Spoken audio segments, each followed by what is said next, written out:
Hi everyone. So welcome to the stream today. Very much excited for having you once again on the stream. This is day 11 of our executive revision masterclass that I'm having with you, where we're looking at various critical aspects of the syllabus. Very much excited for having you once again on the focusing on various aspects of the syllabus to assist you in order for you to understand and take your life to the next level in relation to that. Today, I want to share with you something that is critical about the verbs that are used in the exam hall and what they mean. So if the examiner says discuss, explain, analyze, evaluate, define, what does it mean? What are you expected to do? What are you required to do in relation to that? So that is what we want to cover today. That is what I want to share on today. And definitely, I will also be solving a question on ethics and some accounting standards in relation to that. And also, we'll be answering your questions for you. So put it in the chat box, whatever questions you have, put them in the chat box for me. I'm reading all of your comments. Welcome to the stream. Let me know in the chat box if you come in the stream. I believe you are all doing well. See some of you joining the stream really. Give us a thumbs up on the video. That way we get more engagement on the video. And also put in the chat box your questions and anything that you want me to share on. We are looking at exam tips that will enable you to pass your ACCA, your ICA, your CIMA, your CPA, your CFA examination, and the various verbs that are used in the exam or commonly, and what you are required to do in relation to that. So let me know in the chat box, what questions do you have for me? Give us a thumbs up on the video. Let's get more engagement on it. David Sam, I see you. Hello, I am happy to be with the winning team. Awesome, David. Sevia Ahido, I see you. Thank you for joining the stream.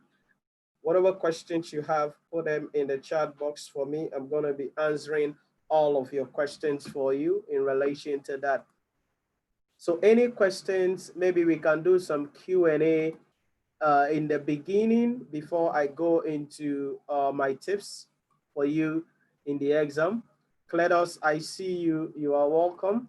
So if you have any questions, put them in the chat box for me and give us a thumbs up on the video. That way it gives us more engagement and YouTube will be able to push our video so we can reach as many people as possible. And together we can grow the channel to a platform where people can come and get access and get assistance in relation to that. Okay, so I see some other comments as well coming in. Moizam, wonderful content you have on the channel. Do you happen to have performance management videos? Thank you.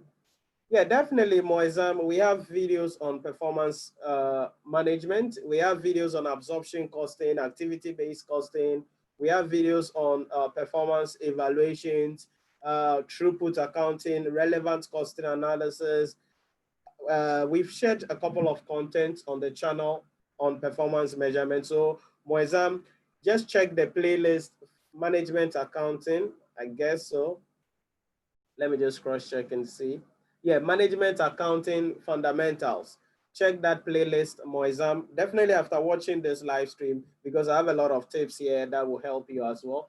Management accounting fundamentals. As of today, there are 49 videos in that playlist, and then there are a lot of contents there under performance management that will help you, Moizam, in relation to that. I see others also joining. If you join, give us a thumbs up on the video and then indicate in the chat box and then let me know what you have for me in relation to that. David Sam, you said, how about advanced audit and assurance? David, what exactly about advanced audit and assurance do you want me to talk about? Do you have any questions? Do you have any questions for me that you want me to talk about, or an area in advanced audit and assurance that you want me to talk about? So David, you can clarify it and I can answer you better. Definitely, I can share some thoughts on advanced audit and assurance, but let me know the specific areas. that you may want me to maybe share my thoughts on or something like that. So any questions for me? I want to do some Q&A sessions a bit before I get into the tips for today for the exams, something that is critical. Like I mentioned, I'm going to be explaining to you the various verbs that are used in the exam, or if the examiner says defined, explain, analyze, discuss, evaluate, what does it mean? What are you expected to do?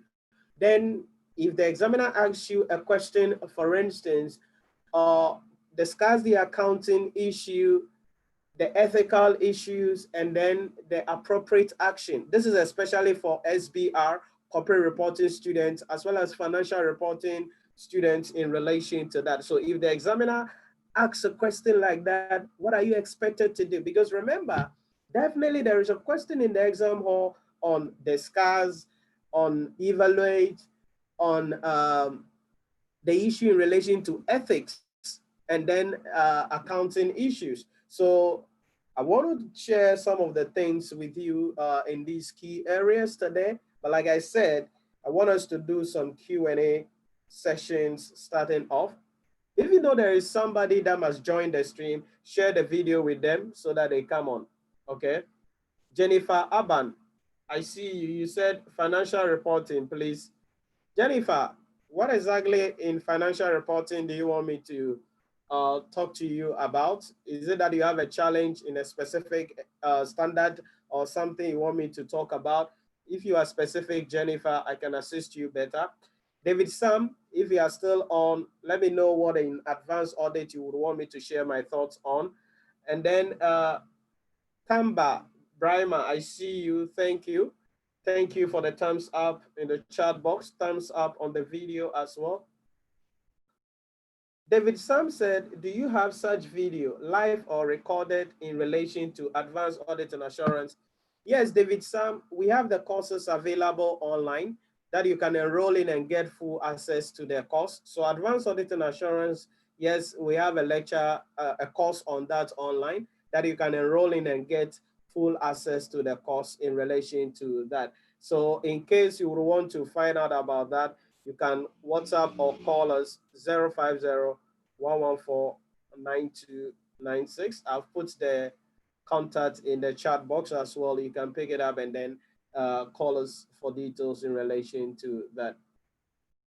So Jennifer, what specific in financial reporting do you want me to talk about? Let me know in the chat box real quick. I see some of you guys joining. Welcome.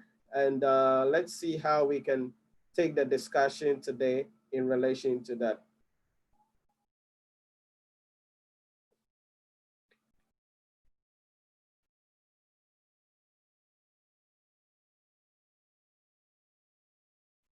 Okay. Just casting this across. Whew.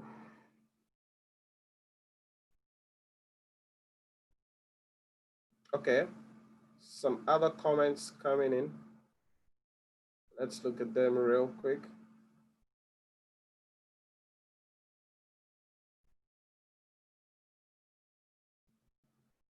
Okay. Andrew or Paul, hi. I hope you are doing well, Andrew.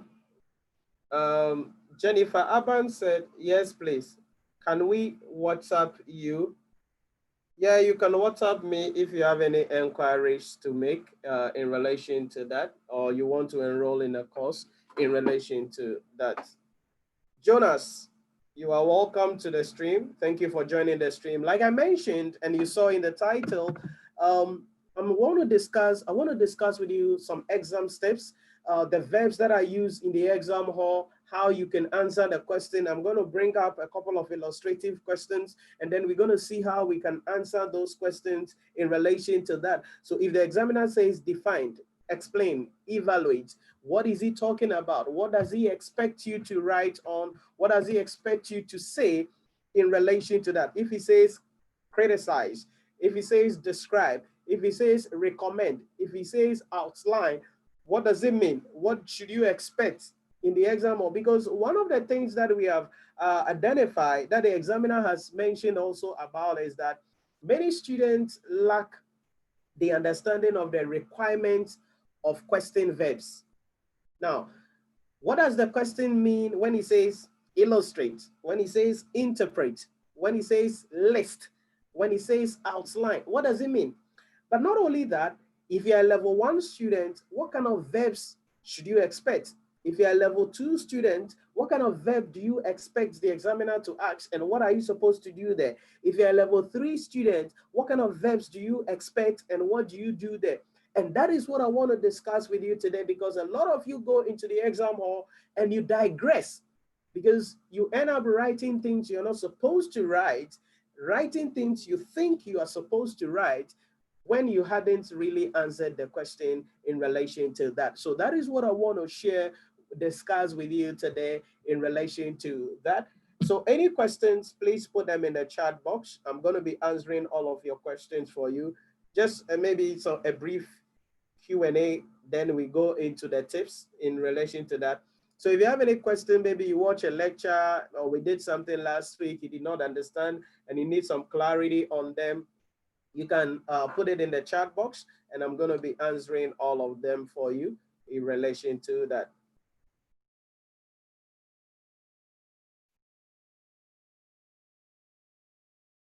So in the chat box,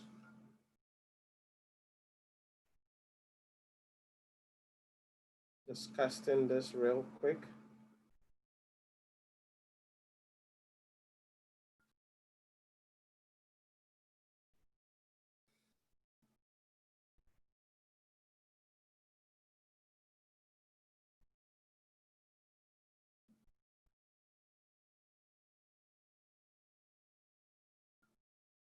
Okay, so let's get going in relation to that.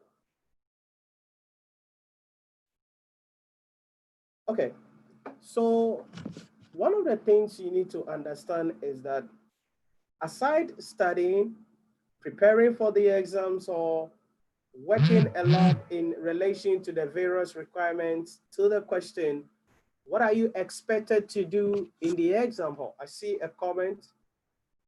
Let me look at that real quick. Cletus said, how do we relate integrated reporting to sustainability reporting? How do they relate? Okay. So when it comes to integrated reporting and sustainability reporting, these are one of the, or these are some of the key areas when it comes to current issues in the exam hall.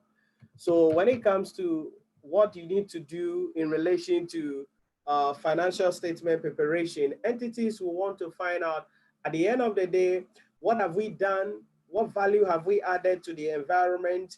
How have we trained our people? What is the policy we've put in place? What have we done to improve the quality of our products? And at the end of the day, also, what have we done in relation to sustaining the environment in relation to that? So that is the idea about the issue in relation to sustainability of the environment. The idea about integrated reporting has to do with where the organization not only look at the environment, but in addition to that, look at the issue in relation to how value is created for the entire organization over time. So the relationship about integrated reporting and then sustainability reporting is that sustainability reporting usually looks at the responsibility that the entity has and what the entity has done in adding value to the environment in relation to that, whilst the integrated reporting brings both our environmental impact as well as the accounting issues together in creating value over a period of time in relation to that. This is one key area in corporate reporting. For those of you doing corporate reporting and even advanced audit and assurance, the issue about sustainability reporting and integrated reporting, it's something that you will be thrown at in the exam hall in relation to that. So the relationship, like I mentioned, is that the sustainability reporting looks at, okay, the impacts that we have had on the environment, okay? The impact we've had. So maybe we undertake some corporate social responsibility, maybe we did something that is environmentally responsible, or we are obtaining resources from the environment and restoring the environment. All of the issues about the environment will be covered mostly in the sustainability reporting, whilst the integrated reporting is going to be bringing a couple of things together about the strategies, governance, the performance of the organization, both financial, social, environment. So integrated includes the sustainability report in relation to that. So that is the relationship about these two items in that case. Because typically an integrated report will cover a couple of elements. One, the organizational overview and external environment. Two, opportunities and the risks. Three, strategy and resources allocation. Four, the business module. Five, the performance of the organization. And then six, the future outlook. So usually this is what the integrated report is about. And then, as you can see, we talk about the environment. We talk about opportunities. We talk about the risks. We talk about resource allocation. That aspect is the sustainability reporting in relation to that. Miriam, I see you. You are welcome to the stream.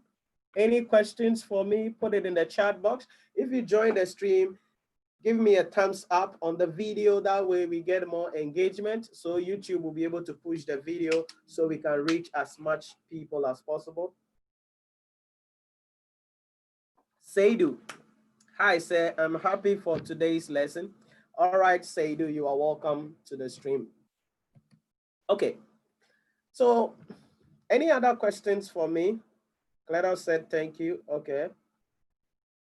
Any other questions for me before we go into our exams techniques today? Now, what I'm about to share with you is actually from the ACCA, because one of the things I do is that every time I try to find out and read the ICA examiner's report, the ACCA examiner's report, to find out what's really the challenge of students, what is limiting students, what prevents students from failing the exams. Like the November 2019 examination, under the new syllabus, about 80% of students scored less than 40% in financial reporting. And you find out, what is the issue? What is the problem? And this cut across as well in other subjects, not necessarily 80%, but the failure cut across all those subjects. And one of the things that comes up is that, all right, students don't prepare well for the exam, so inadequate preparation. Number two, it's lack of understanding of the question, because the examiner sometimes raises concern that students digress from the question. So maybe the examiner says analyze, the examiner says evaluate, the examiner says define, then people are writing story, thinking that when I write more, I'm going to get more marks. You got to understand that it's not about writing more. Okay, it's not about writing more. It's about being able to pick out salient points, 1 point, 1 point, 1 point. That is all in relation to that. And that is why I want to share these exam tips with you today, so they can help you, so that as you walk into the exam hall, when you hear explain, you know exactly what to do. When you hear evaluate, you know exactly what to do. When you hear criticize, when you hear list, when you hear interpret, you know exactly what to do in relation to that. Amma Deborah Ampem said, what about CIMA management case study? Okay, content specifically on CIMA management case study, currently not available on our channel here in relation to that. Currently not available, so Amma Deborah Ampem. But if you have something specific for me under that, you want me to talk about, I could talk about and assist you in relation to that, Deborah. David said, assuming a rented building of 60 flats and the owner choose to use only one flat for its operation, how do we account for such, taking account of IAS 16 and IAS 40? Okay.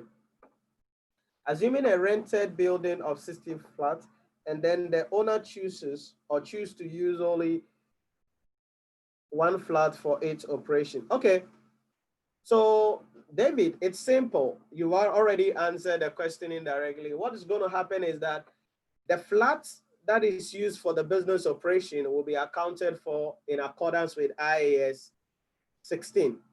Okay, property, plant, and equipment, because it's an owner occupied. Then the rest of the 15 flats that are rented out, okay, that are rented out would have to be accounted for in accordance with IFRS 16 leases, whether they are under operating lease or they are under finance lease in relation to that based on the contract.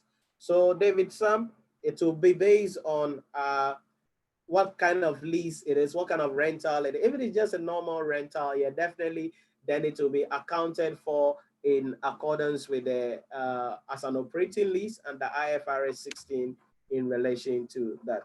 So David, I believe you are okay with that. Any other questions as I start sharing my screen with you?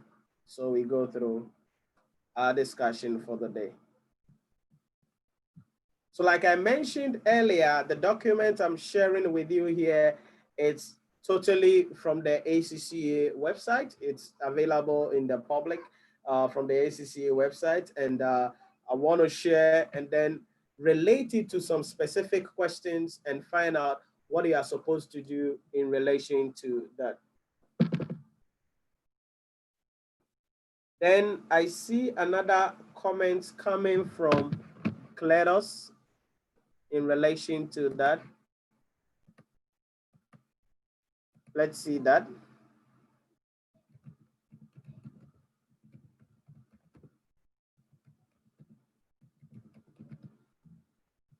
Cletus said, can you highlight the standard setting procedure adopted by International Accounting Standard Board, the process? Yes, we can do that in relation to that. So let me just open my slide on that. Then I can explain them to you real quick.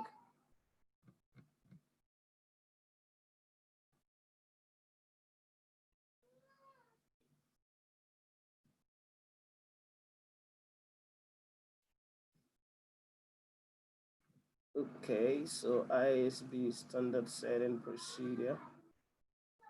Any other comments, put it in the chat box for me. If you joined the stream, give us a thumbs up on the video. That way we get more engagement in relation to that.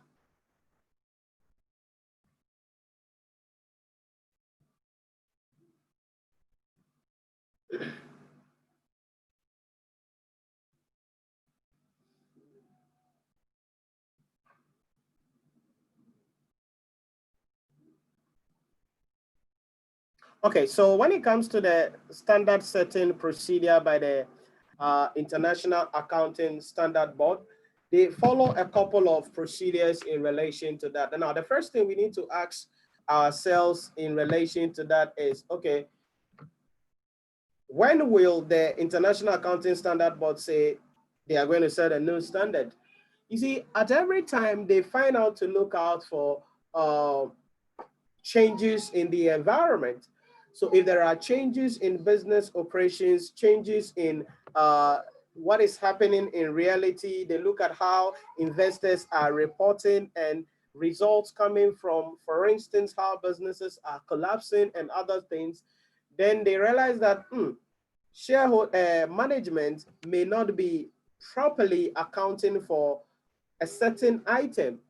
Probably because it is not well covered in its respective accounting standard, or there may not be any accounting standard for that. So what do we do then? We need to set a new accounting standard in relation to that. So what happens is that once they identify that, okay, something is not happening right or something is not happening well, so we need to bring an accounting standard in relation to that, or we need to issue a new accounting standard to address that issue. There is a procedure that is generally gone through. So the first thing is that the board identifies financial reporting issues based on a request, recommendation from stakeholders, or through other means. That is what I've said already. So sometimes an event may occur, a company may collapse, and they realize that the company was not accounting for something. Okay, why weren't they accounting for something? Because there is no accounting standard available, or there is no exception treatment for certain items which were critical to the financial statement of that company. So that will start the conversation. So they will receive that, or they will identify that, or other stakeholders like Institute of Chartered Accountants Ghana, it's a member of the International Federation of Accountants. So if they identify something and they would want an accounting standard should be issued in that regard, they could make that recommendation to the International Accounting Standard Board. So that is the first level. Then the second level is that the board decide whether to add a project to the technical agenda based on a staff prepared analysis of the issue. So they don't just receive the thing and say that, oh, it's not necessary, let's put it aside. They will analyze it and find out whether it is something we need to look into. Now, if it is something they look into, then they will add it to a project to become a technical agenda where they are going to pursue it further in relation to that. Then the third thing is that the board deliberates at one or more public meetings the various reporting issues identified and analyzed by their staff. So they will hold a couple of public meetings, bring in stakeholders to identify or to discuss the issue that has been raised. Okay, it's an airline company. All of the airline companies are having that issue. Why are they having that issue? How can we deal with that issue? How can we protect shareholders, investors, investments? How can we protect customers? So they do that public meeting. It could be one or more various meetings. They want to understand the reporting issue in relation to that particular recommendation made. Fourth, the board would then issue what is called an exposure draft to solicit broad stakeholder inputs. So that is an exposure draft. They will send it out to all stakeholders and to all members of the International Federation of Accountants, sometimes to governments and government institutions, so that they will add their voice on it. Okay, what is it that we can add? What is it that we can modify? How do you think you can? So it is more or less like soliciting. Soliciting is like a discussion paper. So bring in your input, you bring in your input, you bring in your input. That is the idea about the fourth stage of exposure draft. Then number 5, the board holds a public roundtable meeting on the exposure draft if necessary. Maybe there are certain things in the draft, certain things they are requiring that people don't understand well. So what they can do is that they will hold a public meeting on the exposure draft, and that could be regional, continental, or even on the international level, where stakeholders come together and then they discuss it in that roundtable meeting in relation to that. Then from there, the staff analyze comments, letters, public roundtable meetings, and all other information obtained through the due process activities. So it will be analyzed. What did we come into? What did we do? So that is the thing they do there. Then they analyze it in relation to that. Once they analyze, the board will then issue an accounting standard update describing the amendment to the accounting standards codification. So Kleros, this is the stage we go through. So 1, they identify a topic. 2, they conduct a pre-agenda research.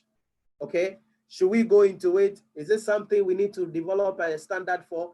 Then 3, they make agenda decision. Okay, what have we done? Once it's a good thing we need to go into, let's go into it in relation to that. Let's hold some meetings to find out some understanding. Then 4, deliberate at public meetings. And then 5, they will issue public documents for comments, hold issues, they deliberate on the requirements, and then the letters, recommendation they receive, then they will now issue a final accounting standard in relation to that. So when it comes to the standard setting process, this is how we go through that in relation to that. So Cledos, are you okay? Let me know. Foster Basios, I see you.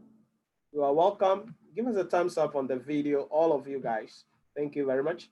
Emmanuel Addison said, please, can you talk a little bit on issue or transaction cost, whether it's expense or added with financial asset or liability? Also, in FR, can there be a full question on cash flow statement? Yes, definitely, Anderson. There will be question on cash flow, single entity financial statement. Either you will get the statement of profit or loss and other comprehensive income, statement of financial position, or you're going to get a cash flow statement. So cash flow statement can be in the exam or in relation to that. Then you are asking how you treat transaction cost. Now, the treatment of transaction cost is dependent on whether we are having financial assets or financial liability. And it's also dependent on whether we are carrying the financial assets through P&L or through OCI. Now, I would recommend that you watch my video on IFRS 9 financial instruments, but I'll give you some explanations here, okay? But to understand what you are asking better is a very fundamental thing under financial instruments. So I'll recommend you watch my full video on that, but I'll give you some answers here. 1, the issue in relation to financial assets, for instance, so if, let's say, company A issues shares to company B, okay? Company A issues shares to company B. What happens is that in the books of company A, they are issuing the shares. The question we need to ask ourselves is, okay, do we have an obligation to redeem?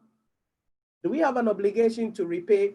Now, if we don't have an obligation to repay, then we will recognize it as an equity instrument. The one buying it will definitely recognize it as an asset. Now, if you issued the loan note, for instance, and I bought it, definitely I'll be accounting for it as an financial or as a financial asset. But I have to decide whether I will account for it through OCI, other comprehensive income, or through P&L. It is the treatment that will determine how I will treat the transaction cost.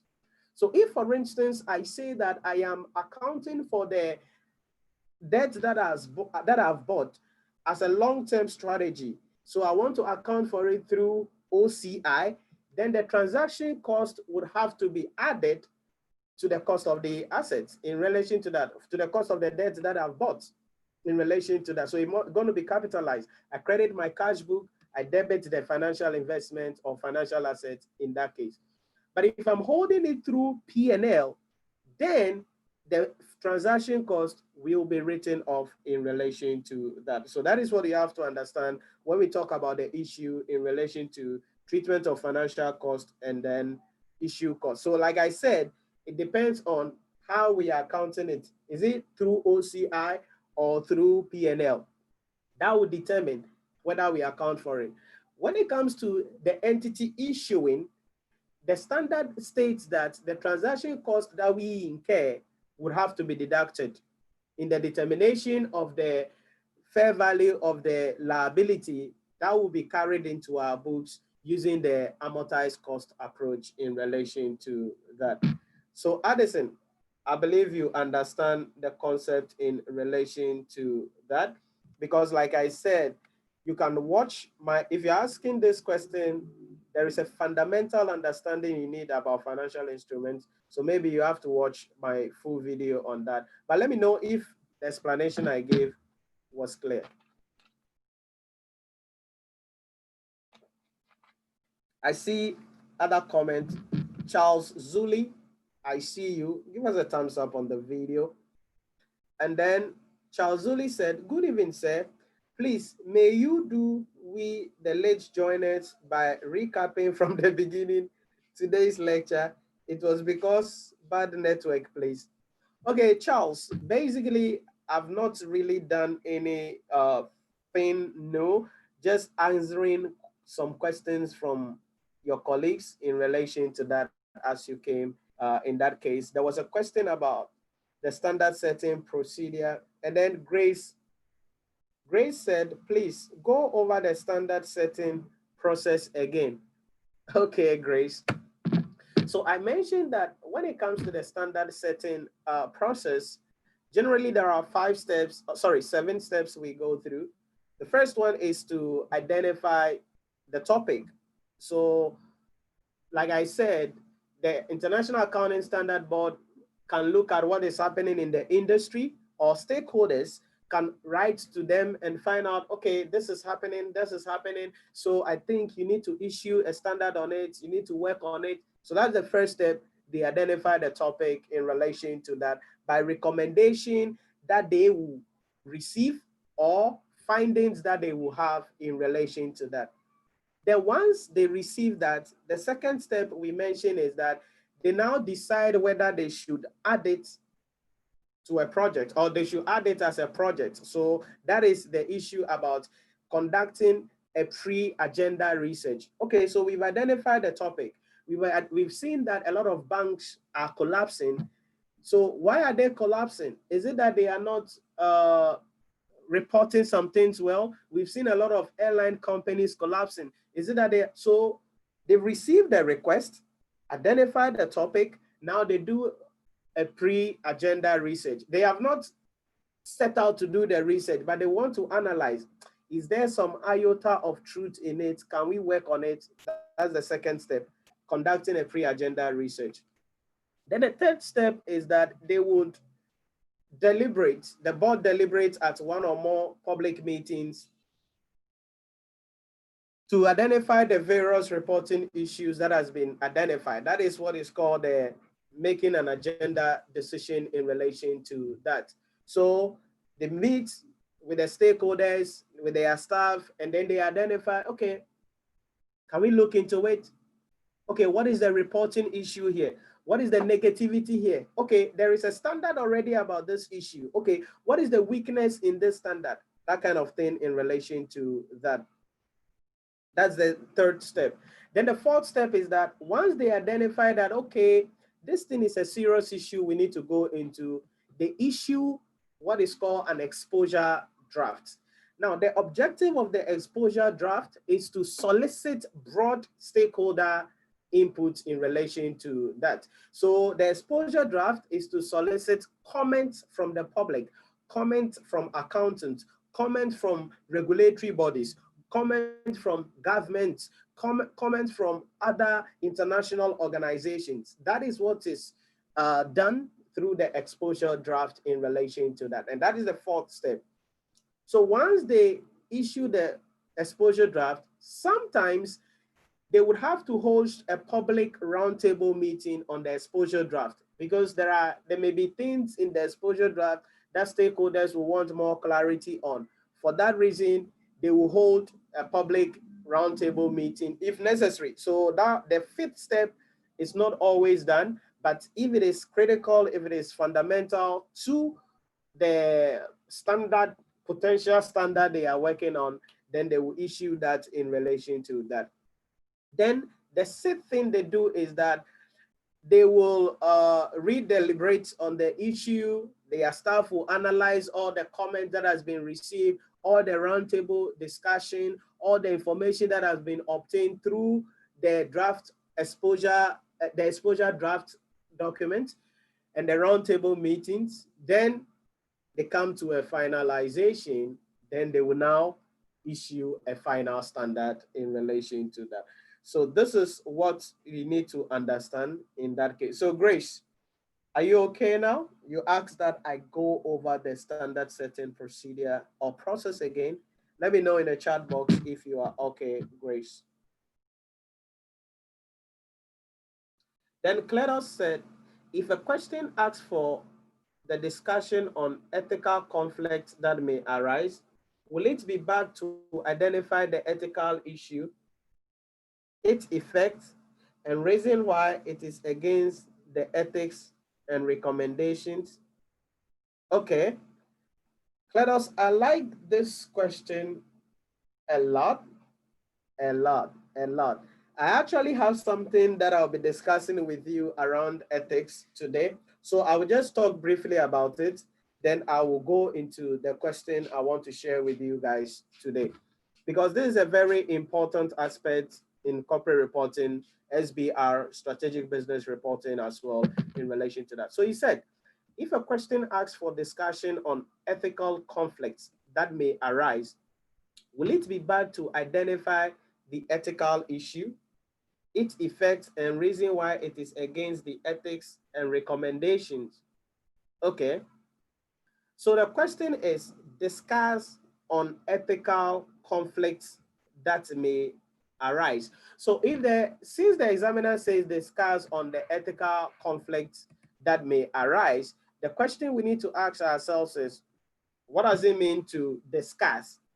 To discuss means to consider and deliberate, argue about the pros and cons of the thing in relation to that. So you have to examine in detail by using argument in favor or against in relation to that.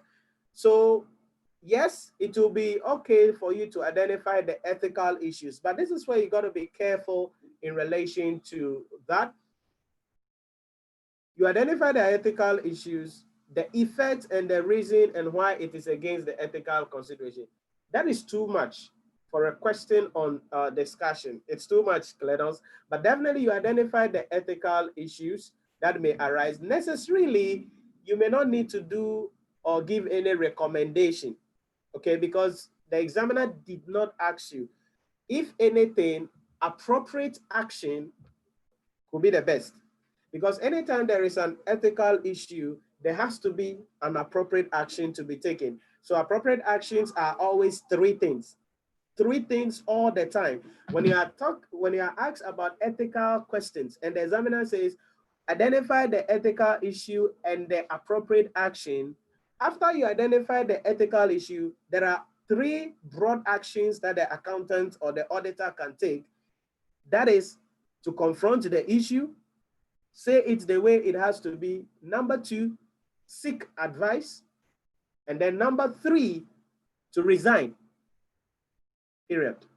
These are the three core issues when it comes to the appropriate action. So Cleto's recommendation may be too far. So just identify the conflict of interest that may arise, and then the appropriate action will be okay in relation to that. I know the appropriate action is just like the recommendation, but when you use the word appropriate action to be taken, it's more suitable for that in relation to that. Cletus, are you okay? I'm going to address this question a bit deeper during the stream. Okay, so stay with me. David Sam, Grace said, I'm okay, sir. Thank you. You are welcome, Grace. David Sam said, please, can you explain how ratios can be linked to one another in report analysis for management purposes? Thanks. Okay, ratios is also one of the key areas. I have done a video on that on my channel. Let me share my screen with you guys, and then, did I say share my screen? Let me share my whiteboard with you so I answer your question. Now, I did a two-part video on interpretation of financial statements. So David Sam, make sure you watch that, but I'll touch on a couple of things on the linkage here. When it comes to interpretation of financial statement, listen and listen carefully.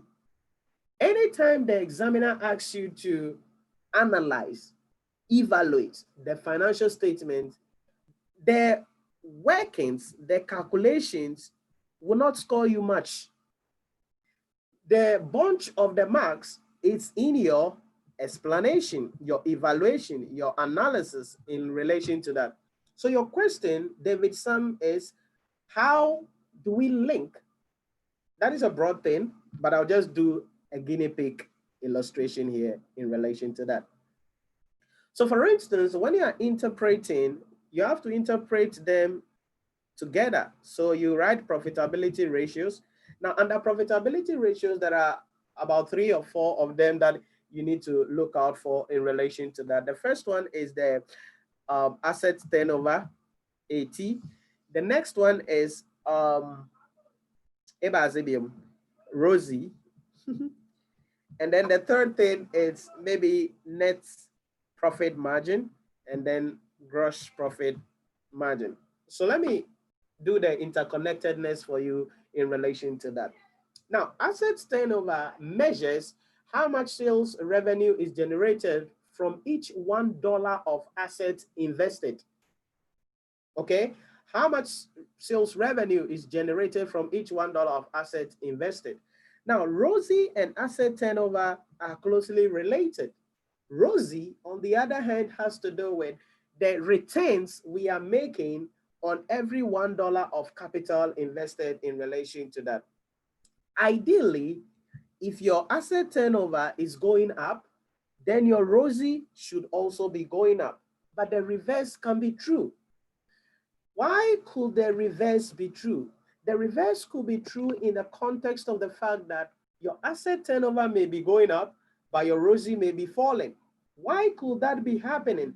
You are generating more revenue, but your profit is falling. Your return is falling.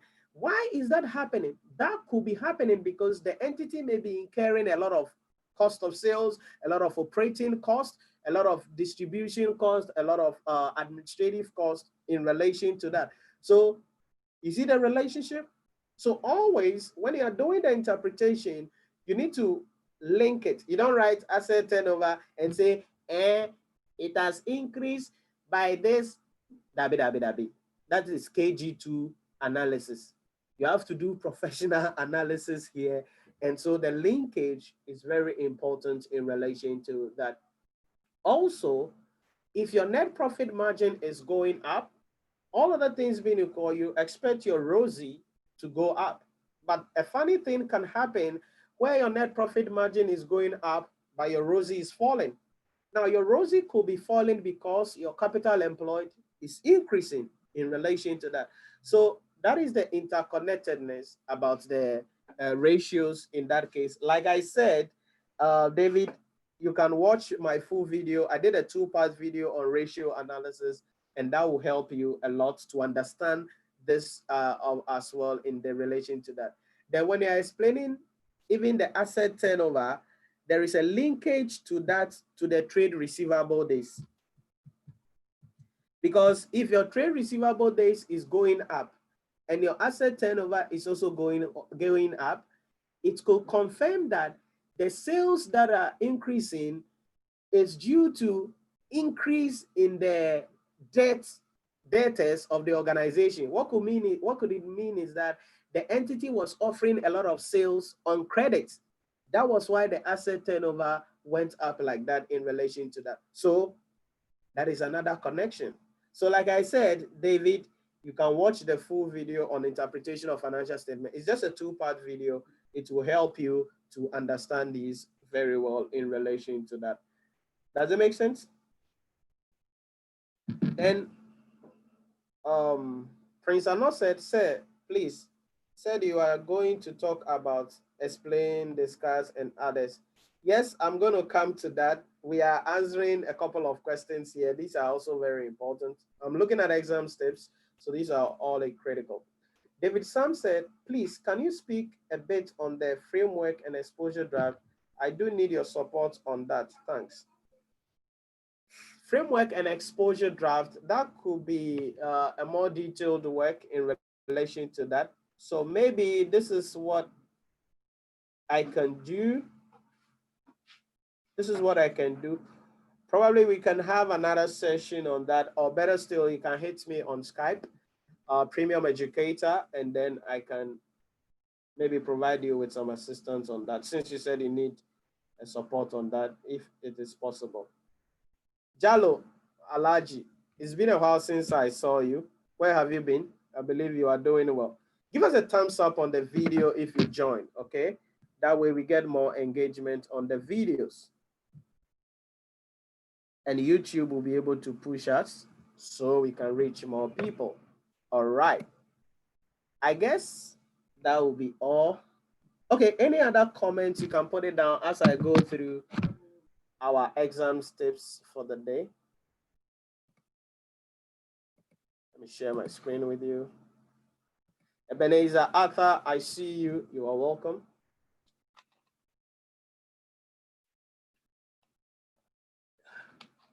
All right.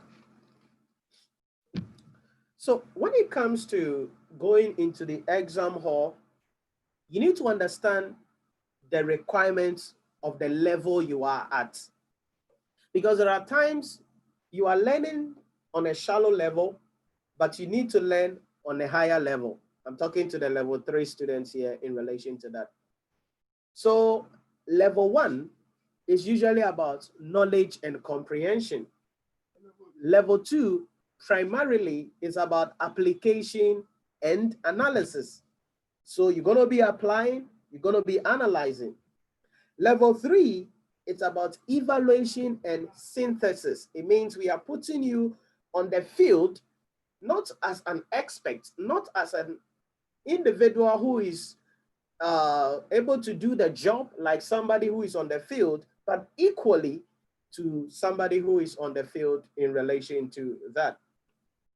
So when we talk about these, there are question verbs that you must understand, that when the examiner says, you must know what he wants you to do. And then most importantly, you must know your level, so that if you're a level 1 student, there are certain verbs the examiner will not use, like criticize, okay? The examiner may not use. Then if you're a level 3 student, there are certain verbs the examiner may not use, like list. I mean, that is a KG2 thing. So we won't ask you to do that. So what I want to do with you here is to go through some of the verbs with you, and then explain and assist you on what you are expected to do in relation to that, and then what to expect in the exam hall. Then as I'm going through, I'll be addressing a very critical question as well in relation to especially a question Cletus asked earlier about ethics.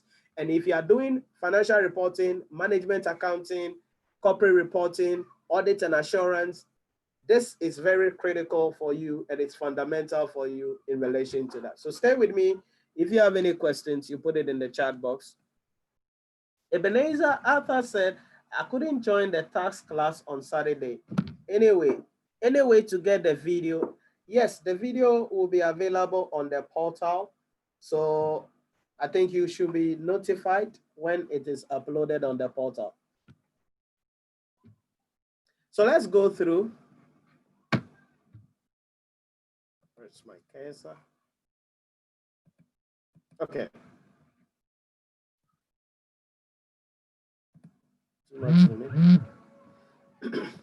So let's look at the first one, the first question verb, analyze. Analyze. So when we talk about analyze, if you're a level 1 student, you shouldn't expect any question about analyze, really. We don't expect anything about this. But it's level 2 and level 3 level in relation to that. Now, when the examiner says analyze, what does it actually mean?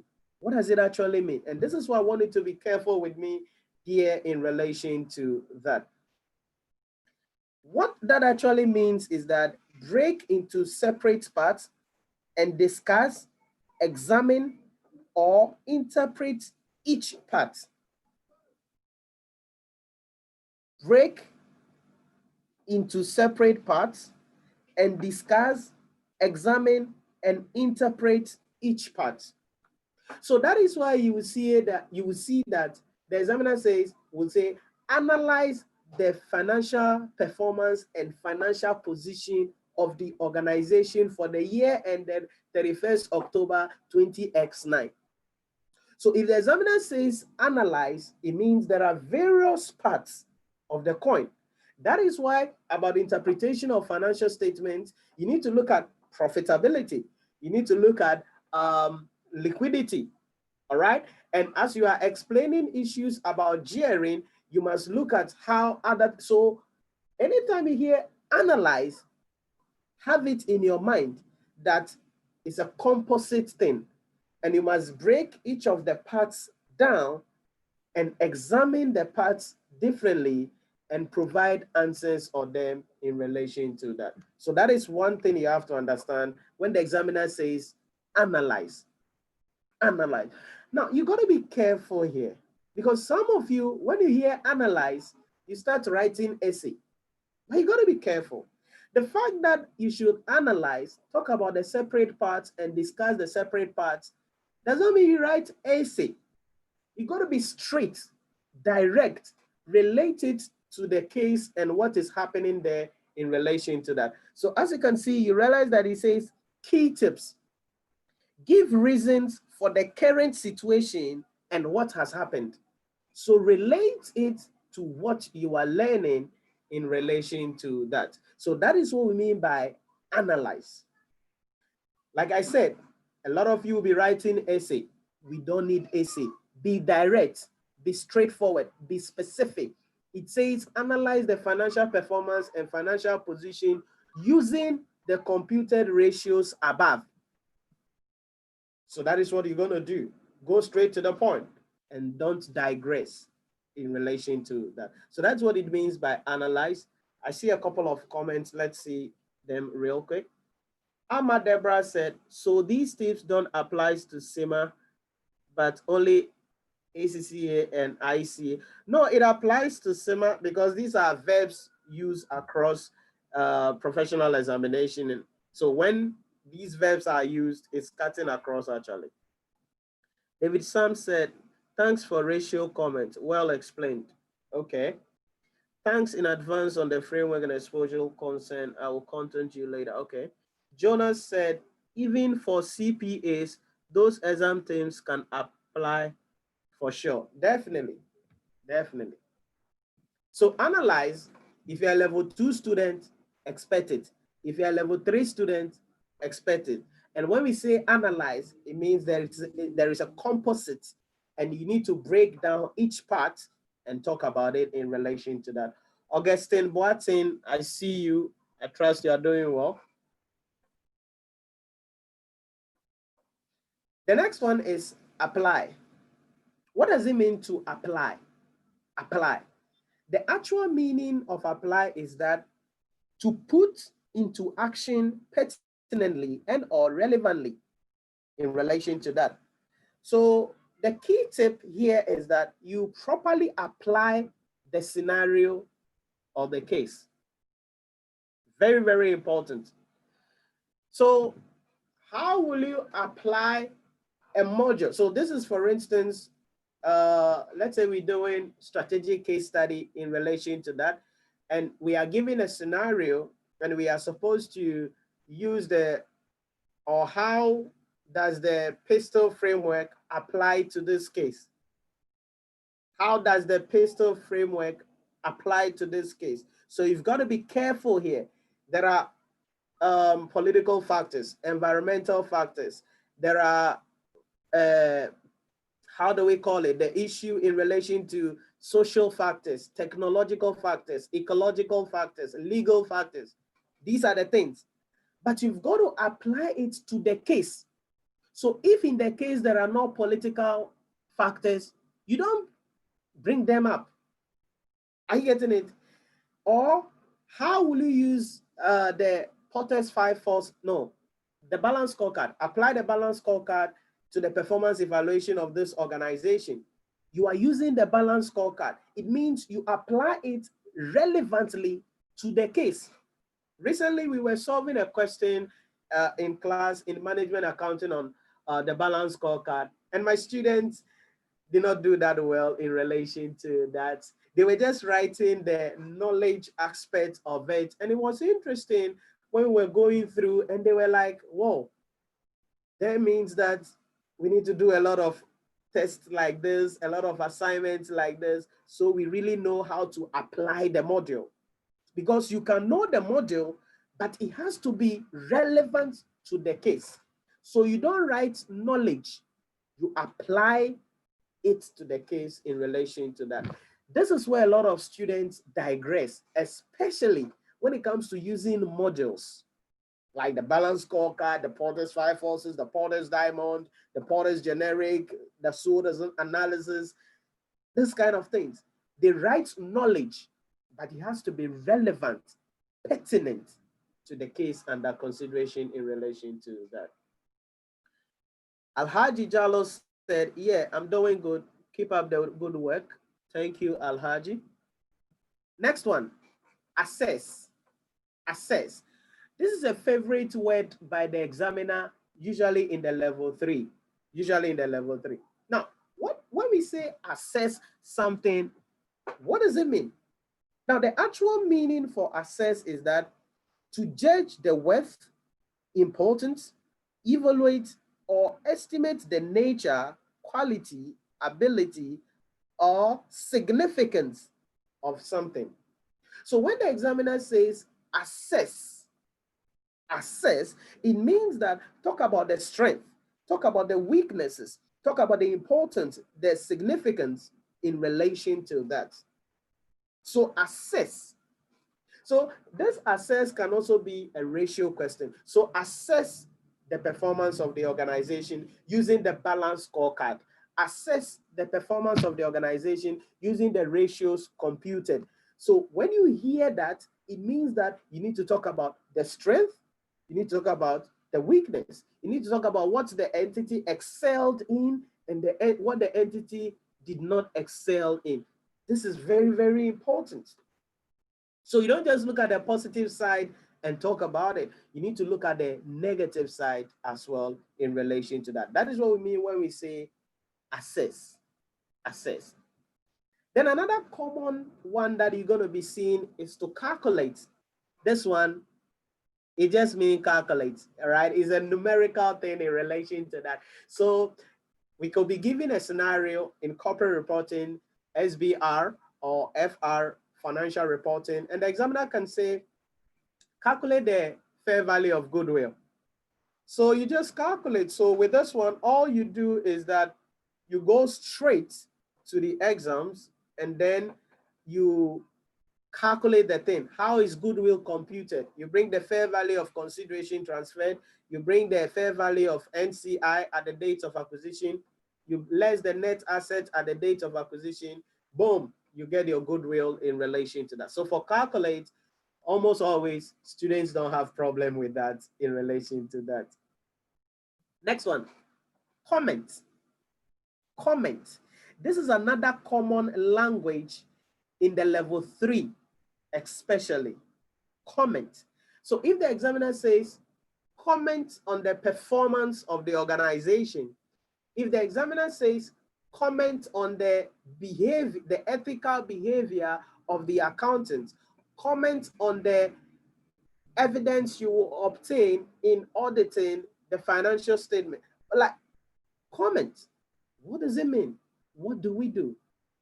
According to this, it means that to remark or express an opinion. Now, the tip here is that your answer should include an explanation, illustration, or criticism. So when I say comment on something, so for instance, I say, comment on my presentation as a lecturer. Okay, what does that mean? It means give me your opinion based on the information you have about me, based on the way you see me teaching. Comment, what do you see? So you explain, what are the good side? What are the bad side? It means you provide a holistic explanation on what you are doing in relation to that. So comment always means that you give a remark of the thing or you express an opinion. Always note that the remarks the opinion you are expressing should be on the case or the scenario at hand. So if I say comment on my performance, and then you are using another YouTube channel and talking about them to comment on my performance, that may not be good in relation to that. Are you getting the idea? So that is the issue about comment. Then another language or verb that we're going to be having, especially in the level 2, is to compare. Compare. Now, like the name suggests, compare. The opposite of that is compare and contrast. So sometimes the examiner will say compare and contrast. So when we say compare, the actual meaning is to examine two or more things to identify similarities and differences. To identify similarities and differences. So when we say compare something, you identify. So when I say compare me, Nhyira Premium, to somebody else, what are we similar? What is the similarity between us? And then what are the differences? That is what we mean. Now, a lot of time what we see is that when students are required to talk about compare, you see that they are talking about the advantages. Let me say this well. You see that they are talking about the advantages, and they will talk about only the advantages in relation to that. Okay, this is not that. This is this is not that. This is this is not that. That is only the difference. How about the similarities? Are you getting the idea? How about the similarities? That is also there in relation to that. So you need to talk about both the advantages and the disadvantages when you are comparing two things in relation to that. So you can really look at the positive side and then the negative side as well in relation to that. Then conclusion.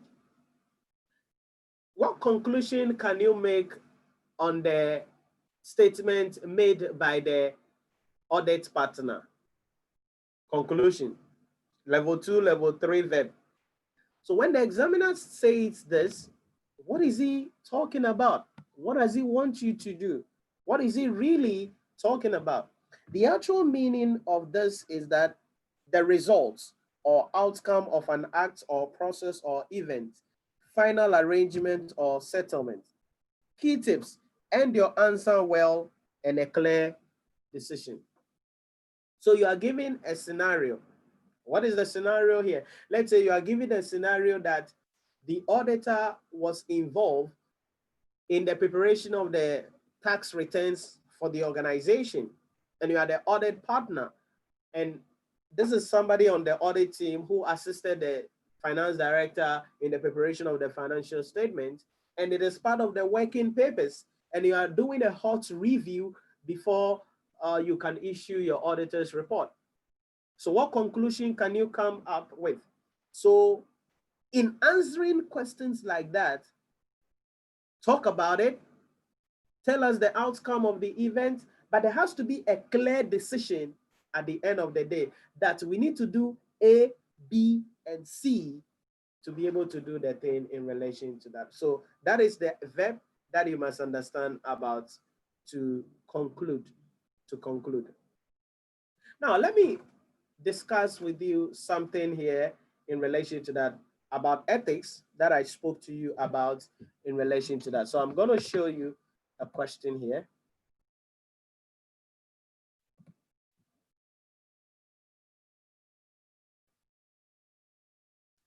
So look at the question I have here. This is SBR, Strategic Business Reporting International, September 2019, the first examination sitting when this paper was introduced in the ACCA. And I want us to look at how ethics questions can be answered using the word discuss. Now, there's a level 3 question, but it cuts across for level 2 students and the level 3 students, and ethics cut across all the professional examinations, CPA, CFA, CIMA, ICA, ACCA, it cuts across. So I want you to pay close attention to what we're going to be going through in a moment here so that you see how we go about it in relation to that. Now, as always, let's go to the requirement and let's find out what is there. I'm not going to fully solve the question. I will just give you a guideline on how you go about it in relation to that. And possibly later on, we will be solving this question as we proceed. So it says, discuss the part A of the question, discuss the accounting treatment which firm should adopt to address each of the issues above for the consolidated financial statement. Note, the mark allocation is shown against each of the two scenarios above. So the examiner says you should discuss the accounting treatment. Discuss the accounting treatment. Now, remember what we said when the examiner says discuss. What did we say? Okay, we've not come to discuss actually. Okay, then let me talk about discuss quickly, then we go there. So when the examiner says discuss, okay, before discuss, let me even talk about criticize. I thought I had spoken about this. Okay, let me talk about this. When I get to discuss, then we switch over, okay?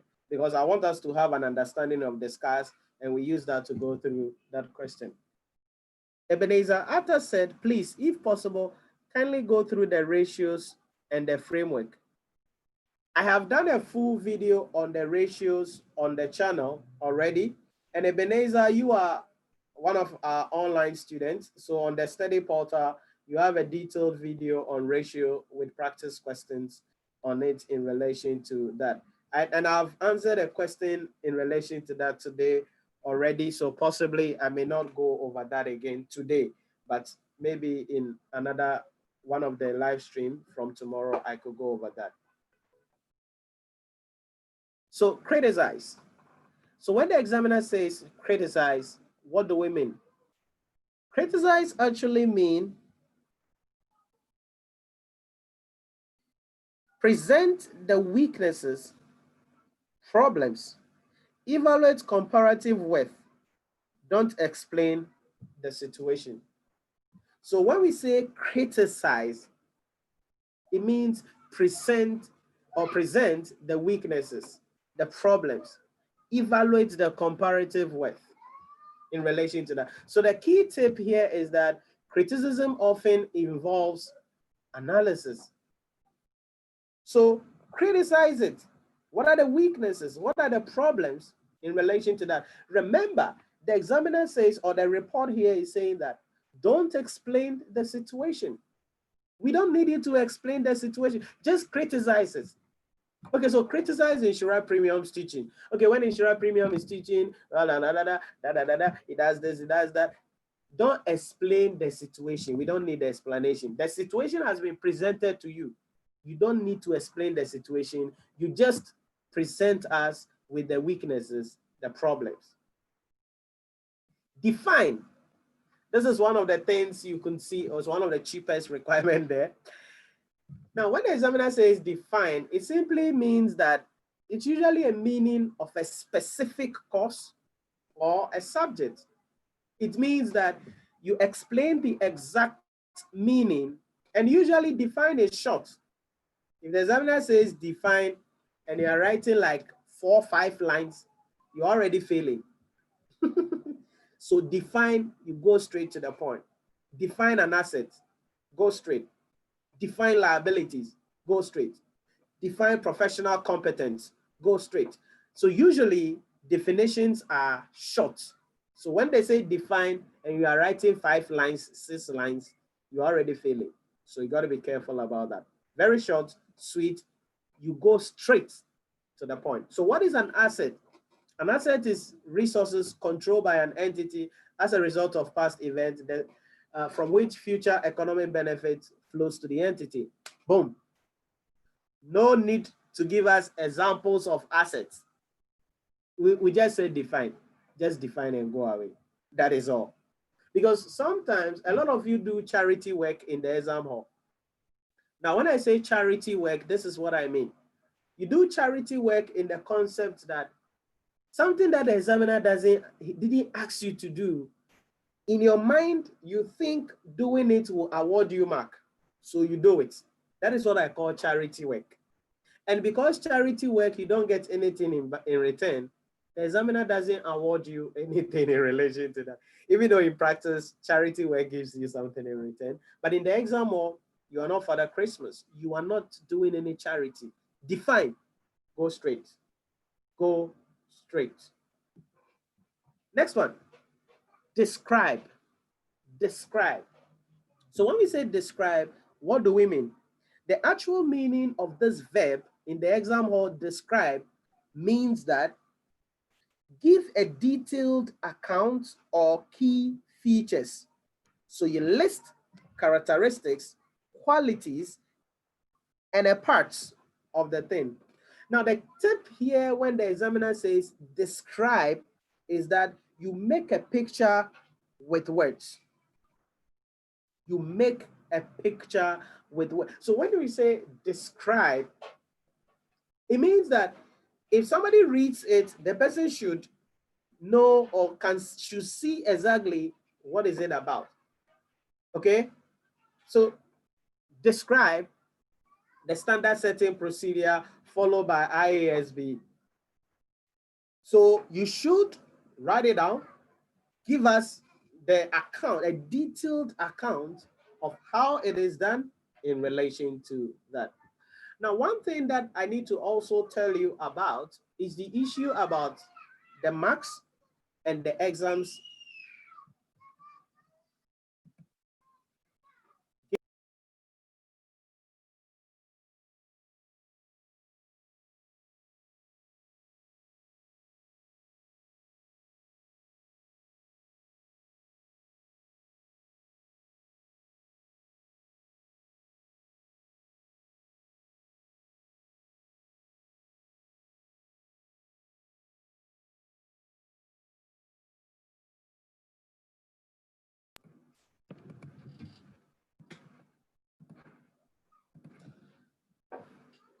So one of the things you have to understand is the issue in relation to timing in the exam hall. Like I always tell you guys, the exam is 3 hours.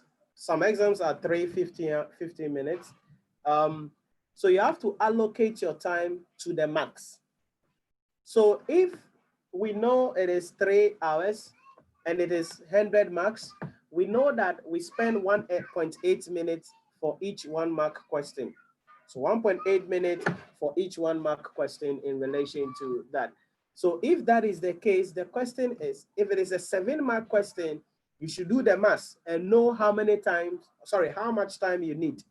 So if the examiner says describe, remember it says give a detailed account. But you have to look at the marks as well and look at how your detailed account will look like. Normally, if you have not read enough and you don't understand a lot of issues, describe becomes issue here. Because instead of saying the thing and going straight to the point, you go and whine, and say a lot of unnecessary things. And at the end of the day, make no sense. So you got to make sure that, yes, describe, paint a vivid picture, go straight to the point.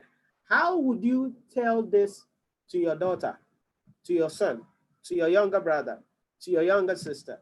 How will you tell them this so they understand? What simple languages they can use? One of the things also is that many people would want to flex in the exam hall. That's another way of doing charity in the exam hall. And the flex is they try to use big words. You got to be simple, because sometimes you use certain words and in the context in which you use them, they lose their meaning. So it is a correct word, but the context in which you use them becomes nonchalant. So it is also something that you have to be careful about if you are describing things. You have to look at the marks allocated, then you have to go straight to what you are describing, giving the key features, giving the key characteristics, and making sure that you paint a vivid picture with your words in relation to that. Pa Willie, I see you. Next one, discuss, which will lead us to our question actually in relation to that. So discuss. What does discuss mean? Usually discuss will be a level 3 verb. Okay, usually it's going to be a level 3 verb because the examiner would want to see how you can do. Nonetheless, in ICA, the examiner can bring it in level 2. Discuss, it happens before. So when we say discuss, what does it actually mean? It means consider and debate or argue about the pros and cons of an issue. Examine in detail by using argument in favor or against. The key tip here is that write about any conflict, compare, and contrast. So when the examiner says discuss, that is what it means. So you got to come and talk about various issues here. Tell us about the pros, the cons. Tell us about the argument in favor, the argument against. Write about any conflict, write about any comparison, write about any contrast in relation to that. That is the idea about that. Now, too much of the definitions. Let's go to an illustrative question here that I was showing to you earlier. Now, I want you to pay close attention to me here. Well, this is a question on accounting standards and ethics. And I want you to make sure you understand what's happening here, especially financial reporting students. And then the ethics aspect, auditing, management accounting, and other students, you got to pay close attention to this in relation to that, because your question may not be in this line, but the answering may be in a similar line. So that's what I wanted to look at. So back to the requirements, we are told that, like I mentioned, this is SBR, Strategic Business Reporting, September 2018, the first examination sitting for this paper when it was introduced at a strategic level on the ACCA. That's the final paper, compulsory, replacing corporate reporting previously. So the A part of the question said, discuss the accounting treatment which Farham should adopt to address each of the issues above for the consolidated financial statement. Then the B part said, discuss the ethical issues arising from the scenario, including any actions which Farham and the accountant should undertake. Look at something funny. Professional marks will be awarded in question 2 for the quality of the discussion. Note that there is always professional marks available for discussion questions, for ACCA questions. So in addition to the way you just answer the question, your presentation, the way you explain the thing, the way you structure your content, your wording, professionalism, all of that will award you some marks. So let's go. I'm going to speed read a little bit here because I just want to illustrate something to you. So let's go. Farham manufactures white goods such as washing machines, tumble dryers, and dishwashers. The industry is highly competitive with a large number of products on the market. Brand loyalty is consistently an important feature in the industry. Farham operates a profit-related bonus scheme for its managers based upon the consolidated financial statements, but recent results have been poor and bonus targets have rarely been achieved. Now, I want you to understand what is happening here in relation to that. The organization operates and the industry is highly competitive. To keep its managers, the organization has decided that it is going to pay bonuses to the managers based on results that are achieved on the consolidated financial statement. Now, anytime bonus is tied to the figures in the consolidated financial statement, you may find managers and management involved in some ethical and unprofessional things, especially when the market is competitive, especially when the year is not going on well with them. So immediately, bonus is tied to the financial statement like that. As an auditor, as an accountant, as a student reading such a question, and it's about ethics, that should be in your mind. It is called professional skepticism. So let's go. As a consequence, the company is looking to restructure and sell its 80% owned subsidiary, New Wall, which has been making substantial losses. The current year end is 30th June 20x8. Okay. So goals that were set to be achieved on the consolidated financial statements rarely are not going to be achieved. For that reason, the organization is looking at selling its 80% subsidiary, which is the New Wall. So let's look at what is happening here. Factory subsidence. Faham has a production facility which started to show signs of subsidence since January 20x8. It is probable that Faham will, let me read from here. It is probable that Faham will have to undertake a major repair sometime during 20x night to correct the problem. Faham does have an insurance policy, but it is unlikely to cover subsidies or subsidence, sorry. The Chief Operating Officer, COO, refuses to disclose the issue at 30th June 20x8 since no repair costs have yet been undertaken, although she is aware that this is contrary to international accounting standards. Okay, now get what is happening here. Remember what I told you, something has begun smelling, so you got to pick it up as an accountant. The Chief Operating Officer is refusing to disclose, okay, the issue in the financial statements. They have identified there is some impairment happening, there has to be some repair, and he is refusing to disclose it. That is unethical, that is unprofessional, all right? That is not good. We will get into that in a moment. The COO does not think that the subsidence is an indicator of impairment.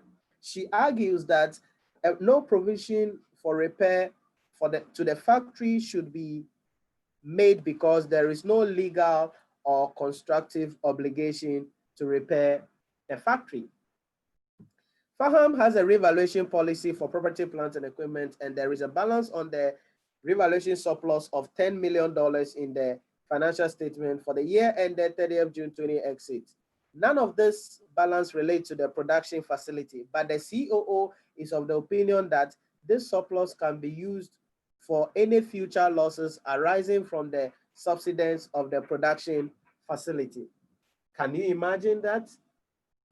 There is a surplus about property, plant, and equipment, and he wants to write that surplus off against a production facility.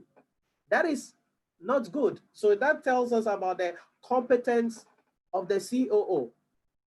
That's not what's supposed to be done, because one class of assets surplus cannot be written off against another class of assets losses. So that is also something that the entity cannot do in relation to that. So when you read this, the question is, remember what the examiner asked you. Discuss the accounting treatment which should be adopted. So you've identified what the accountant is doing. He is not disclosing what has to be disclosed. He is trying to say that a gain from one class of accounts should be written off against future losses of another account. Is that the right thing to do? No. Next one. At 30th June 20X8, Faham had a plan to sell its 80% subsidiary Newman. This plan had been approved by the board and reported in the media. It is expected that Old Castle, an entity which currently owns the other 20% of New Wall, will acquire the 80% equity interest. The sale is expected to be completed or to be complete by December 20X8. New Wall is expected to have substantial trading losses in the period up to the sale. The accountant of Faham wishes to show New Wall as held for sale in the consolidated financial statement and to create a restructuring provision to include the expected cost of disposal and future trading losses. Pause. Pause. Yes, classifying the transaction as held for sale is correct, according to IFRS 5. Now, according to IFRS 5, when can we recognize a held for sale? The decision must be made by management. The assets should be available. A seller should be seen, or we should locate a buyer or looking for a buyer, and the sale must be expected to be concluded in less than 12 months. So based on the definition of IFRS 5, asset held for sale and discontinued operation, the classification of that subsidiary as a held for sale is correct. However, the future losses that he wants to make a provision for, including in the restructuring provision, is wrong. Because according to IAS 37, provisions, contingent assets, and contingent liabilities, we cannot make provision for future trading losses. It is against the standard. So you realize that that is wrong. That is not supposed to be done. That is not supposed to be included in relation to that. Now, if the accountant is doing that, what do you smell? Competence. Competence. Wabong. Now, if you also on board, but he hadn't been attending CPD, continual professional development, so that you understand the new things that are happening. Maybe he charted 1995 and had not attended any CPD since then. That is why he doesn't understand that future trading losses, you can't make provision for them in relation to that. Next one. The COO is concerned about how this may affect the sales price and would almost certainly mean bonus targets would not be met. The COO has argued that they have a duty to secure a high sales price to maximize the returns for shareholders of Faham. She has also implied that the accountant may lose his job if he were to put such a provision in the financial statement. So what's happening here? You are the accountant. What do you think is happening here? There are some threats here, all right? There's some threats here. We will come to that. Now, the COO also saying that the provision should not be included because he knows it will affect the profit and it will affect his bonus or her bonus. He said you shouldn't include it, and he has threatened you, you will lose your job. What do you do ethically? Now, this is what I tell my students all the time. This is not the time to pour down your emotions. You have to answer the question the way it has to be answered. If it means doing the right thing and losing your job, that is good.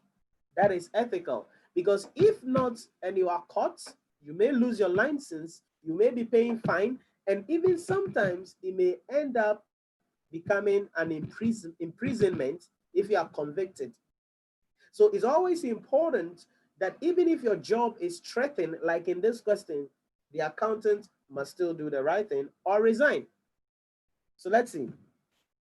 The expected costs from the sale are as follows: future trading losses, various legal costs of sales, redundancy costs for this, impairment losses on owned assets. So look at it. The provision they can make, the future operating losses, they can make provision for that. So that is out. The legal cost of the sale, yes, we need to make a provision for that.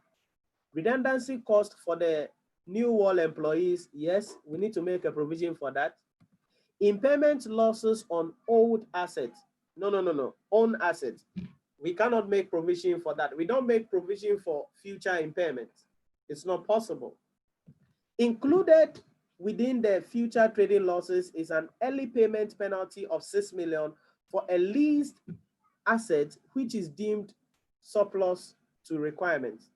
So there is a penalty that we're going to be paying if we sell new land or new wall. So now the provision to be included will be the legal cost, the redundancy fee, and the penalty to be paid. So that is the accounting issue. That is the accounting issue in relation to that. Now, how about the ethical issues in that case? I've told you about the COO saying that we shouldn't disclose the asset as held for sale is an error. Now, if that is an error, it could mean some lack of competence. I've said that already. So there's some level of lack of competence here in relation. So we're looking at the ethical aspect now. There is lack of competence here. Then not only lack of competence, if this is happening, that means that it's a pattern. We can't say this is the first time. It could mean that they have been doing it in relation to that. So another issue here will be lack of integrity. Are you getting how we are answering the question, or we answer the question? Then another thing that we need to understand is that the COO has threatened the accountant that he will lose his job should he not do what he's asking him to do. Now that is a threat that is going to affect the professional behavior. So the accountants cannot behave well in relation to that. So looking at this scenario, we can talk about the lack of competence. We can talk about the lack of integrity. We can talk about what? Professional behavior in relation to that. That is coming from the threats in that case in relation to that. But the examiner went ahead to say, including any action which Fraham and the accountant should take. The accountant should confront the issue, speak with the management, speak with those charged with governance or the board. But this is what is supposed to be done, but the COO is preventing me to do it. If it doesn't work, the accountant can seek advice, maybe from his legal team or from the regulatory body, that is the Institute of Chartered Accountants Ghana, or any other body. If still the advice is not good, he has a third option to resign. That is it in relation to that. So what am I bringing to your knowledge here? I'm bringing to your knowledge how you will be answering the accounting issue and then the ethical issue. Are you getting the idea? So everything is in the question, and you must relate it to the question. So you don't come and say confidentiality, then you are writing, immediately you have heard ethical issues, then you write down integrity, competence, professional behavior, confidentiality. We don't do that. We don't do that. You look at the question objectively and identify what is going on in the question. What are the implications of this? What ethical issues that may arise from this scenario in relation to that? So Cletus, this relates to your question that you asked earlier in relation to ethics, that I told you that I'll be raising concern about in relation to that. Only that your question there was ethical conflicts that may arise. This is ethical issues arising. It's the same thing. It's the same thing. And look at how we answer it. So you look at the case and you identify they want to make an error. That means is it lack of competence? They don't know what they are doing because the accountant himself is recognizing or providing for a loss he's not supposed to provide for. So competence is smelling from the COO and the accountant. Then if they are trying, the COO is trying to force the accountant to do that, it means it could be happening. So pattern, that could tell us about the integrity of the COO and the integrity of the accountant.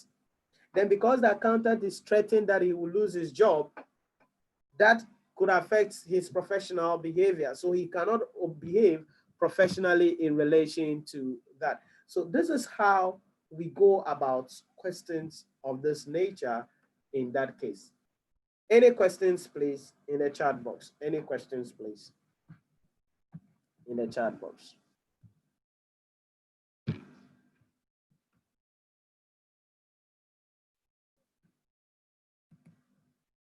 Any questions?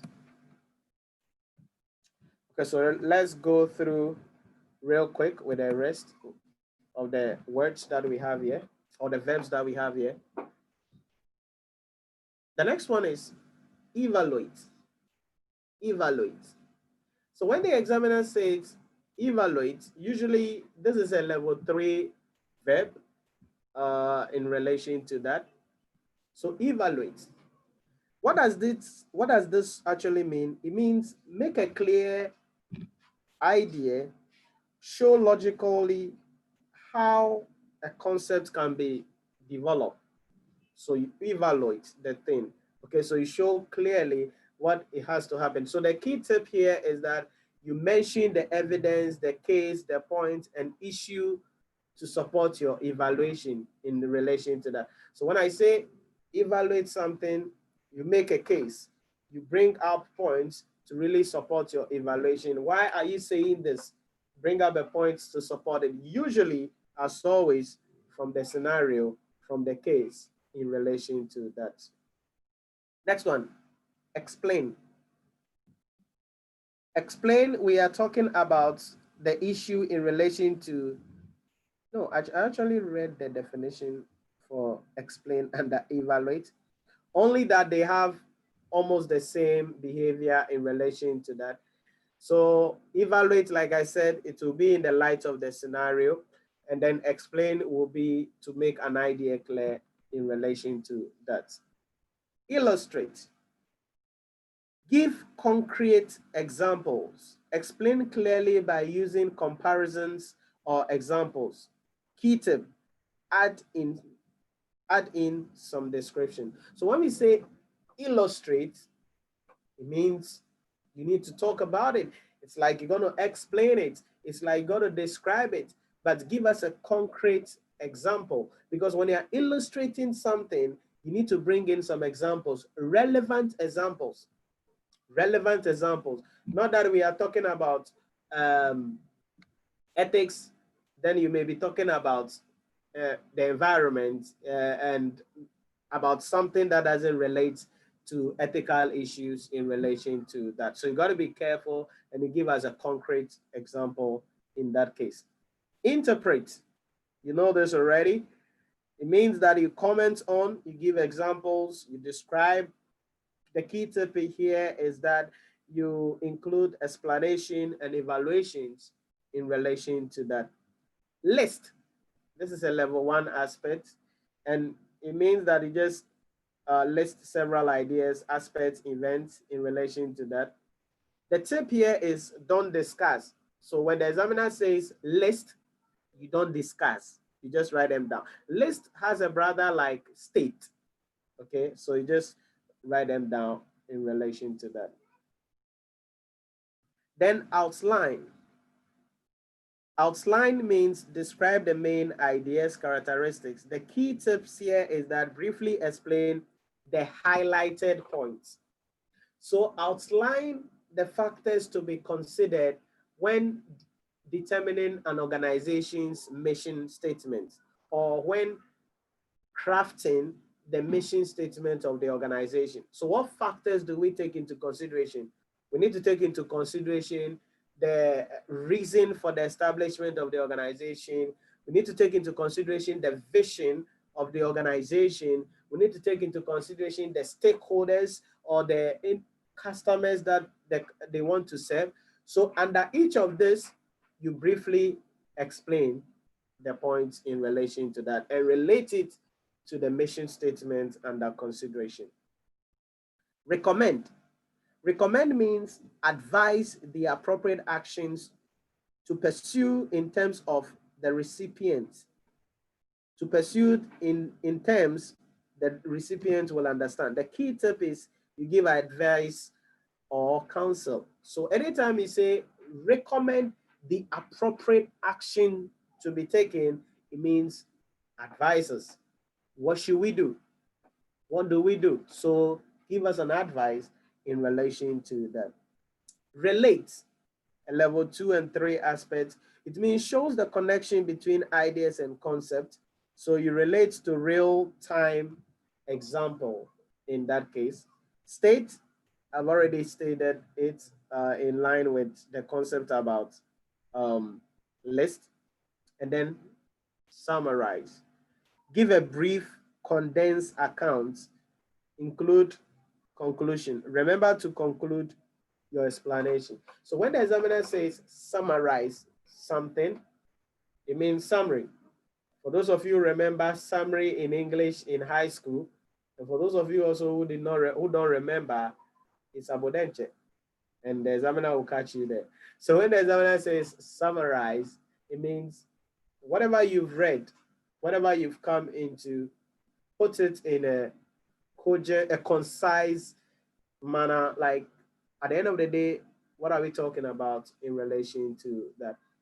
So these are some verbs that the examiner is going to be putting in the questions, and you must know what it means and how to go about it. You can download this on the ACCA website, or you can just Google this examination verbs, and you can get it so that you can go through it yourself as well. This is not a one-time thing. You can go through it because understanding these verbs will help you to answer the question, so you don't digress, so you don't talk about things that you are not supposed to talk about in relation to that. So, any questions, please? Any questions?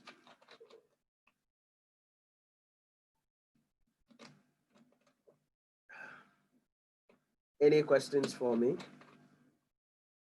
So what we try to do today is to look at the issue, some issues about some verbs that will be meeting in the exam hall. Now, a couple of tips also that you have to take note. I've provided you with a lot of exam tips over the period. And one of the things I want you to also take note of as you prepare yourself for the exams, now that His Excellency has stated that final year students can go and write their exams, probably ICAG will be writing their exams. We have not received directives from them, so they will be issuing some directives so we know the way forward. But whatever it is, the exam is going to come on, whether I like it or not. So if the examiner is coming on, what things do you do and how do you strategize yourself? Number one, like I always say, make sure you spend time to understand the basic concepts, the basic principles about what you are studying. For those of you who are doing strategic case study, make sure you understand the modules. It is not about the baba. It's about how to relate, how to apply the module. Because in the exam hall, it's about application of the module. So you don't chew baba on the balance scorecard, on the Porter's generic, on the BCG growth metrics, or the Ansoff metrics, or the Porter's diamond. You must know them. But when you get to the exam hall, you read a case, you find out how do I apply. So make sure you understand the concept. You understand the basic ideas. If you're doing financial reporting, corporate reporting, management accounting, what are the basic things that you must understand? Make sure you spend some time to look at all of those things in the exam hall in relation to that, because that is critical and that is fundamental in relation to that. Then right after that, make sure you understand the examination trend. Now, when I say understand the examination trend, I don't mean go and say, oh, whenever. No. I mean, what are the core areas that the examiner always brings question on? So don't just say, I know consolidation is coming. No. How are the consolidated financial statements questions? You must analyze and find out what is the structure. That's quite tough in relation to that. But you must understand the structure of the exams and what you are supposed to expect. Then the third thing is to solve a lot of questions. Solve a lot of questions. For those of you writing ICA, don't just solve the ICA past questions.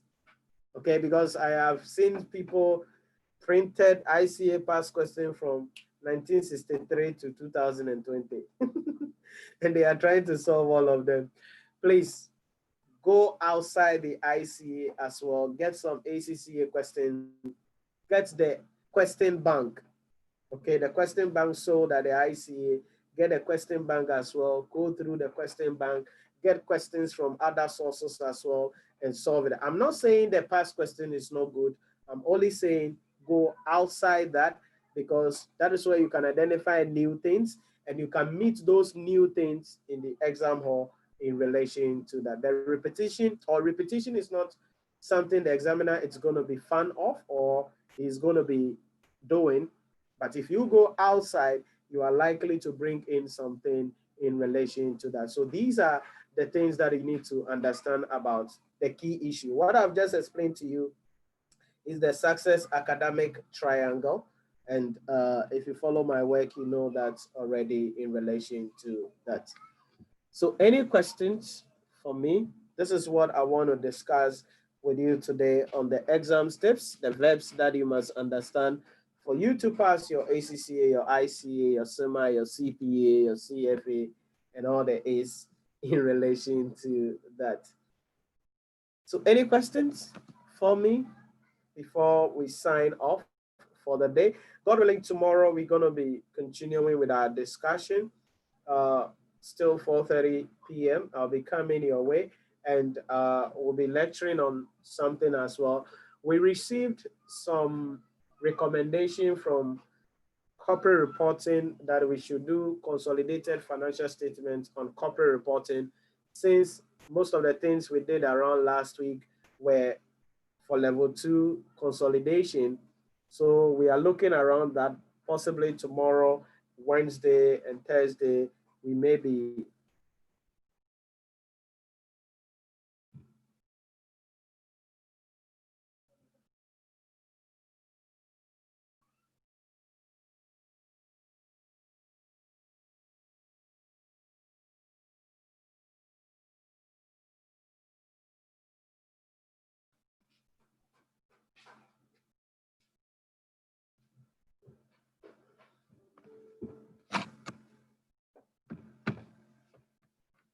so possibly Wednesday or Thursday, sorry, tomorrow, Wednesday, Thursday, we may be looking at those things in relation to that. All right, Kledos said thank you very much. You are welcome. So I'm going to conclude here today for our discussion. Thank you very much for taking time to join me all the time. It's always a privilege to come your way. Sylvia Ahido, David Sam, Kletos, Moizam, Jennifer Abam, Tamba, Andrew Opoku Beko, Jonas, Miriam, Seidu, Ama, Deborah Ampim, Lulu Swanika. Oh, okay. I didn't see that earlier. Charles Zuli, Grace, Defia Mekpo. If I mention your name wrong, don't beat me up. Then Prince Anor, and then Alhaji Jallo, Ebenezer, Arthur, Augustine, Pawili, and all of you guys. So thank you very much for joining the stream today. It's always a pleasure to come your way.